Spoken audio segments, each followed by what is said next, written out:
Olá, aqui é o professor Vitor Araújo. Vamos agora falar sobre a dualidade entre os espaços LP de Lebesgue. Né? Então, o espaço dual de um espaço de Banach é conhecido também como dual topológico, é o espaço vetorial de todas as transformações lineares contínuas ou limitadas do espaço em R, também chamadas de funcionais lineares. Então, dizemos que uma transformação linear entre espaços normados, x com a norma com dois tracinhos e y com a norma com um tracinho, é limitada ou contínua se a norma do operador, que é a norma L, a norma do operador L é exatamente o supremo da norma LX, a norma do LX, para todos os x com norma menor ou igual que 1. Né? Esta norma do operador, se ela for finita, então esta aplicação linear é dita contínua ou limitada. Portanto, o dual x estrela de x menor com uma certa norma é dado pelo conjunto das aplicações lineares de x em R, pelos funcionais lineares que têm norma do operador finita, que são limitados, as funcionais lineares limitados. Vamos então ver o seguinte, vamos ver que se o P é um número finito maior ou igual que 1 e Q é o seu conjugado, seu índice conjugado, então o dual de LP é o LQ, ou seja, o conjunto de todos os funcionais lineares limitados de LP se identifica com o LQ. Isto é um resultado essencialmente de análise funcional. Então, para um certo G em LQ, seja f de G o funcional que vai de LP em R, dado pelo seguinte: para cada f em LP, eu associo o integral do produto de f pelo G, o G em LQ que foi fixado. Então, esta é uma função bem definida, porque pela desigualdade de Holder, né, é uma função integrável. Tá? Temos um número aqui, uma aplicação que dá um número real, de fato, e também que o fg de f não depende do representante escolhido para as classes de f e de g. Okay? Pela própria definição, nós vemos diretamente que eu tenho isto bem definido nas classes. Então, da desigualdade de Holder, segue também que aquele produto, né, é menor ou igual que a norma g de Q vezes a norma f de P. Ou seja, reparem, para qualquer f, né, eu tenho isto. Resulta que a norma de operador, a norma do operador linear f, é menor ou igual que a norma de g, na norma de gq. Okay? E, portanto, o fg, aquele operador linear, ele está no dual do LP. Ou seja, o fg é um funcional linear contínuo, né, do LP em R.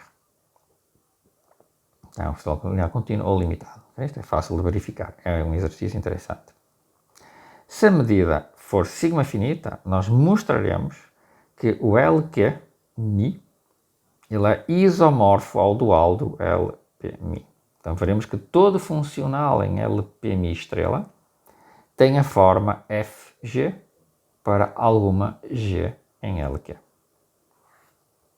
Okay? Então, temos o seguinte lema que vai ser útil, como uma ferramenta, no que vem a seguir. Tomemos φ1 e φ2, duas aplicações lineares contínuas no espaço vetorial normado, que coincidem nas funções características dos elementos da sigma álgebra no estado definida a mi. Okay? Então, φ1 igual a φ2. Okay? E isto segue de que as funções simples são densas no LP. Okay?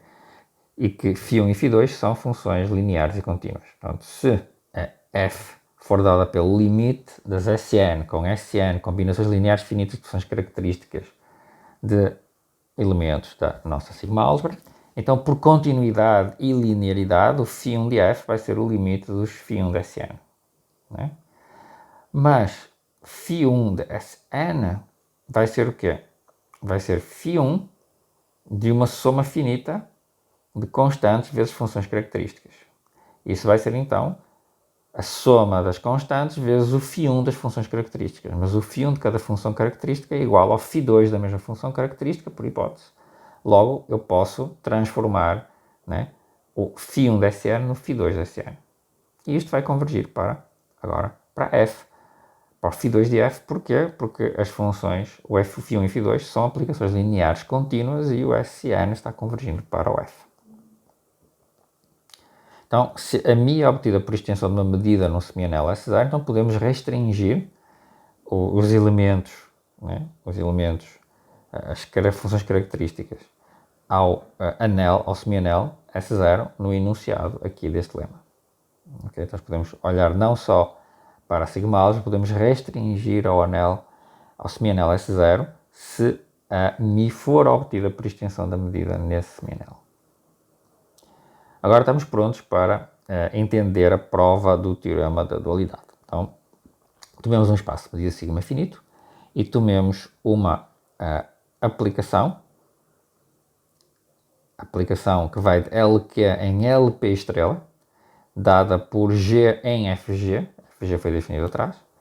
Portanto, para cada elemento de LQ eu associo a aplicação linear f de G, que é um elemento do LP estrela. Okay? Com, claro, P e o Q, com os expoentes conjugados. Então, para um P de 1 até infinito, incluindo agora o infinito, f, esta aplicação f zona é uma isometria linear sobre a imagem. Ou seja, a norma do f de G, né, é igual à norma de G. Para todo o G em LQ. Okay? Em particular, é uma aplicação injetiva. E se o P for finito, então ela é sobrejetiva. Okay? Já sabemos que a f-zona é linear pela linearidade do integral. É imediato. Também é imediato que a norma de f de g, que é igual à norma fg, é menor ou igual que a norma de g, que é. Pelo que nós vimos antes. Né? Agora, para o conjunto y, sendo o conjunto dos pontos onde o módulo de G é finito, né? E para P um valor finito maior que 1, definimos F como sendo G elevado a Q sobre P vezes a característica deste conjunto Y. Então, neste caso, automaticamente F elevado a P é igual a G elevado a Q μ-QTP e, portanto, a norma de fp elevado a p é igual à norma de gq elevado a q. Ou seja, fg em f, que é o integral de f vezes g, passa a ser, uma vez que a norma de fp, né, é igual à norma de g elevado a q, passa a ser g elevado a q sobre p mais 1, que é g elevado a q. Tá? Porque eu sei que o f é definido como g elevado a q sobre p. Tá? Então, isto aqui fica q sobre p mais 1. Q sobre p mais 1 é igual a g elevado a q, que é igual à norma de q elevado a q sobre p mais 1, que é a mesma coisa que a norma de g elevado a q sobre p vezes a norma de g q. Mas isto, né, traduzindo, isto é igual à norma de f elevado a p, ou seja, fg de f é igual à norma de fp vezes a norma de gq. E isto, em particular, mostra que a norma do fg é maior ou igual que a norma de gq, porque eu escolhi uma função f particular, de tal forma que eu tenho esta identidade aqui. Logo, em particular, se eu olhar para o sup, se eu olhar para a definição de norma da aplicação linear, obtenho esta desigualdade aqui, a desigualdade inversa. Concluímos então que a norma de fg é a norma de gq. Para p igual a infinito e q igual a 1, né, nós repetimos este argumento definindo f sendo g sobre módulo de g vezes a característica de y. Okay? E o f passa a ser menor ou igual que 1, QTP, portanto ele está em L infinito. Okay? E como o g está em LQ, então o complementar do y tem medida nula. Tá?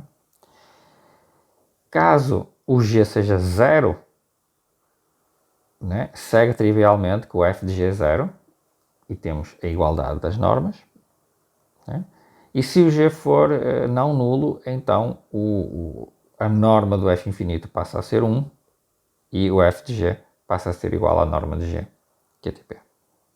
E temos as igualdades que nós precisávamos para concluir que a norma do f, de fato, é a norma de G1. Tá? Porque agora o que é igual a 1. Tomando agora outro caso, o caso oposto, P igual a 1 e Q igual a infinito, ou outra dualidade. Então tomo agora um C e entre 0 e a norma de G infinito. O Z é o conjunto dos pontos onde a norma de G está entre C e finita, é maior que C e é finita. Então este conjunto tem medida positiva e podemos escrever este conjunto como uma união de pedaços com medida finita, porque eu assumo que a medida μ é sigma finita. Tá? Então tomo um n, de tal forma que a medida do Zn é positiva, finita, e tomo o f como sendo o g sobre o módulo de g, vezes a característica deste Zn. Então o f passa a ser exatamente igual à característica de Zn, o módulo de f é a característica de Zn, está em L1, e o produto de f por g integrado é o integral do módulo de g em Zn, que é maior ou igual que c vezes μ de Zn, que é igual a c vezes o integral do módulo de f, que é a mesma coisa que c vezes a norma 1 de f. Ou seja, o f de g, de f sobre o módulo de f1, é maior ou igual que c, por causa da desigualdade que está aqui, para qualquer c inferior à norma de G infinito. Como isto vale para todo C inferior à norma de G infinito, quando eu tomar o C se aproximar da norma de G infinito, eu obtenho que a norma de Fg é maior ou igual que a norma de G infinito. A desigualdade inversa é trivial, portanto obtemos que a norma de f de G é igual à norma de G infinito. Concluímos então a prova de que em todos os casos a aplicação que leva LQMI em LP estrela é uma isometria com a sua imagem. Isto prova a primeira parte. Quanto à sobrejetividade da função f, né? Supomos que a medida é finita, primeiramente, e tomamos uma aplicação em LP estrela e olhamos para ni de A, definida como φ da característica de A, em que φ está em LP estrela. Afirmamos que ni, definido desta forma, é uma medida com sinal finita. Okay? É fácil ver isso usando as propriedades da própria função φ. Então nós temos que μ é de fato uma medida com sinal finita. Tá? E além disso, se μ de A for zero, então a característica de A é zero que é Tp, portanto a característica de A é zero em LP. Logo, o φ da característica de A tem que ser zero, que é exatamente o ni de A. Porquê? Porque, né, a característica de A, neste caso, tem que estar na classe das funções nulas. Tá? Mas isto significa que a ni é absolutamente contínua em relação a μ. Então posso usar o teorema de Radon-Nikodym. μ é uma medida finita, neste caso. Né?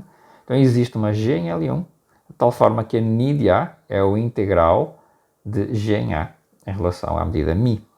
Mas isto é a mesma coisa que g vezes a característica de A, ou seja, isto é a mesma coisa que a φ da característica de A. E, portanto, né, como o g... Observamos que eu tomei o g em L1, né? Mas a gente ainda precisaria que o g tivesse em LQ. Tá? Para que o φ da característica de A coincidisse com o f de g da característica de A. Então eu preciso provar que o g está em LQ. Então eu defino o AN como sendo o conjunto dos pontos onde o módulo de G é inferior a N, né? E o Gn como sendo G vezes a característica do AN. Então este elemento está em L infinito, por construção, né? E como a medida é finita, então o L infinito está contido no LQ, um exercício. Okay? Portanto, estes Gn estão contidos em LQ. Cada Gn, agora vou fazer o N ir para infinito para completar a construção. Então, o f do Gn, da característica de A, é o integral do Gn vezes a característica de A, é a característica de A vezes a característica de AN vezes o G, é a característica de A interceptado com AN de G, portanto isto é igual a ni de A interceptado com AN, e o ni de A interceptado com AN é o φ da característica de A interceptado com AN, é o φ da característica de A vezes a característica de AN.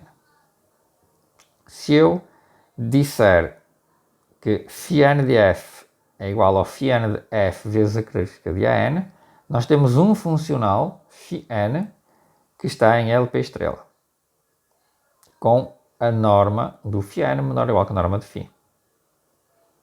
Mas vemos que o φn coincide com o f do Gn nas funções características. Portanto, ele coincide em todas as funções de LP. Ou seja, o Gn, que é igual ao módulo à norma do φn, é menor ou igual à norma de φ para todo o n. Não é? Como o Gn converge para G, para um P finito, o teorema da convergência monótona garante que o G está em LQ, por causa das relações que a gente tem para P e Q duais finitos. Se o Q for infinito e o P for igual a 1, o AN cresce para o X e, portanto, a gente tem também que a norma de G infinito é o limite da norma de Gn, que é menor ou igual que a norma de φ, caso o G esteja em L infinito.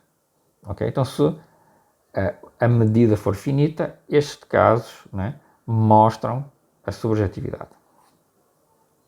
Se eu tiver sigma finitude, ou seja, se o X é uma união de conjuntos de medida finita, e posso assumir que essa união é estritamente crescente, então, para cada pedaço de medida finita, cada sigma álgebra restrita a esse pedaço de medida finita, e para μn restrita a esse pedaço de medida finita, né, nós temos um espaço de medida finito. Okay? Então aplico o que eu tinha antes. Então, para cada f em LP, defino Fn, que é o f vezes a característica do Xn, que está no LP do μn, né? E o Fn cresce para o f. Então, dada uma φ em LP estrela, temos que a Fn de f, definida como φ de f vezes a característica do Xn, né? É um funcional linear no P estrela de μn, né? E é um funcional linear com φ de n menor ou igual que φ. E pelo caso anterior, existe uma aplicação, uma função Gn em LQ, que representa o φn. φn é igual a um f de um Gn. E o Gn, na norma Q, é igual à norma do φn, que é menor ou igual que φ, para todo n. Resulta então que, né, o f vezes a característica do Xn vezes o Gn mais 1, integrado, é o φn mais 1 f vezes a característica do Xn, que é o φ do f vezes a característica do Xn, que é o φn de f, que é o f vezes o Gn integrado, para toda f. Portanto, o f do Gn mais 1, na característica do Xn, é igual ao f do Gn. E pela bijetividade de f no espaço de medida finita Xn, vem que o Gn mais 1 vezes a característica do Xn é igual ao Gn. Portanto, a norma, o módulo de Gn, é uma sequência monótona crescente, com módulo de Gn de Q menor ou igual que a norma de φ. Definindo agora o limite do Gn, que é a mesma coisa que o sup do Gn, definindo isso como uma função g, obtemos uma função mensurável que, via o teorema da convergência monótona, né, o seu limite está em LQ, né, e Fn menos f em P elevado a P é dominado por f elevado a P. Logo, pelo teorema da convergência dominada, o Fn menos f em P vai para zero. Usando agora a continuidade do funcional φ, vem que o φ de f é o φ do limite do Fn, é o limite dos φ de Fn, né, que é a mesma coisa que o limite dos Fn de f, que é o limite de f vezes Gn integrado, que é o integral do limite do f vezes o Gn, que é o integral de f vezes g, que é igual ao f de g de f. Ou seja, φ é igual a f de g para algum g em LQ, que é aquele limite que obtive antes.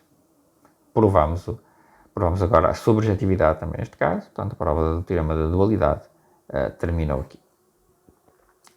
No caso P igual a infinito, nós obtivemos que o LP estrela é isomorfo ao LQ para P finito maior ou igual que 1.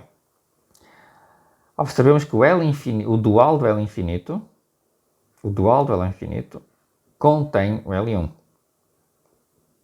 Ou seja, mais precisamente, a aplicação f de L1 no dual do L infinito é injetiva.